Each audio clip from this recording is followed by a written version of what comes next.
Warahmatullahi Wabarakatuh. Apa kabar semuanya? Semoga sehat selalu ya. Video ini berisi materi tentang tunarungu atau tuli. Video ini ditujukan untuk memenuhi tugas ujian akhir semester mata kuliah Pendidikan Inklusi dengan dosen pengampu Siti Nurhayati, MPD, Universitas Muhammadiyah Tangerang. Kelompok kami berisikan 3 anggota, yaitu Novi Damayanti, Nurul Tridiani, dan Siti Hovifah Hoirunisa.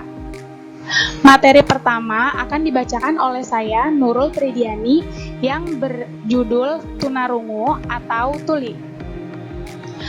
Anak tunarungu adalah anak yang mempunyai hambatan dalam pendengarannya, sehingga berdampak pada kognitif, interaksi sosial, dan emosi anak terhadap lingkungannya, sehingga dalam memberikan bantuan dan pendidikannya membutuhkan pelayanan yang khusus.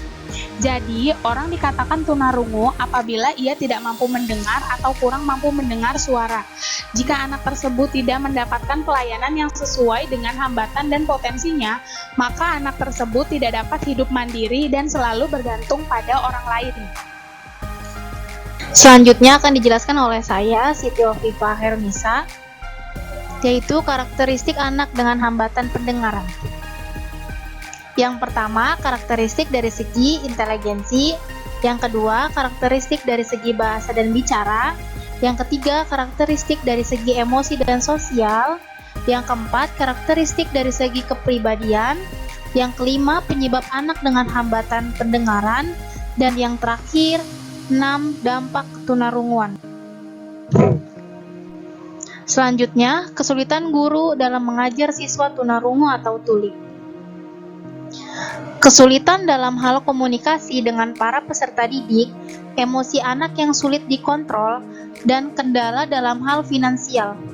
Dalam hal komunikasi, anak-anak penyandang tunarungu atau tuli tidak menggunakan alat bantu dengar, dikarenakan kebanyakan dari siswa keluarga menengah ke bawah. Terkadang untuk berangkat sekolah pun mereka susah. Dengan kondisi demikian, maka guru harus kreatif dalam memberikan pelayanan pada siswa, entah itu dalam proses belajar maupun di luar jam pelajaran.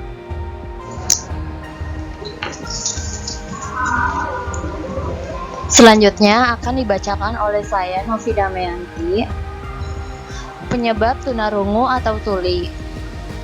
Yang pertama, ketulian disebabkan karena virus Tokoplasma, rubella atau campak, herpes, dan sifilis.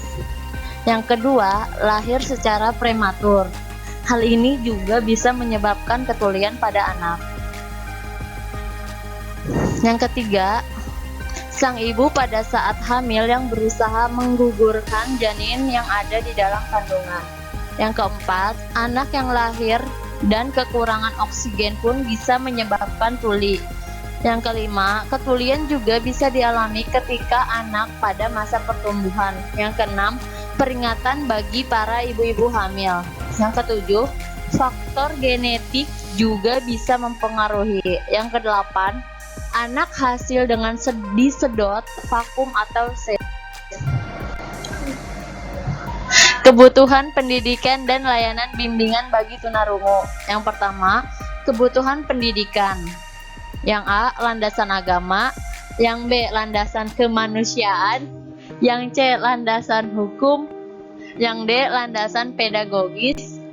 Yang kedua, layanan bagi anak tunarungu. Yang pertama, layanan umum. Dan yang terakhir, layanan khusus. Kesimpulan dari video kali ini mengenai tunarungu atau tuli adalah anak tunarungu adalah anak yang mengalami gangguan pada organ pendengarannya sehingga mengakibatkan ketidakmampuan mendengar mulai dari tingkatan yang ringan sampai yang berat sekali yang diklasifikasikan ke dalam tuli atau deaf dan kurang dengar atau hard of hearing. Secara umum, kemampuan akademik anak tunarungu di sekolah SLBN, anak masih mengalami kesulitan dalam membaca dan menghafal huruf dan angka. Hal ini disebabkan keterbatasan anak dalam kemampuan mendengar yang mengakibatkan terhambatnya kemampuan berbahasa dan menerima atau memahami informasi yang diberikan oleh guru. Sekian video kali ini mengenai tunarungu atau tuli. Semoga video ini dapat bermanfaat. Terima kasih, dadah!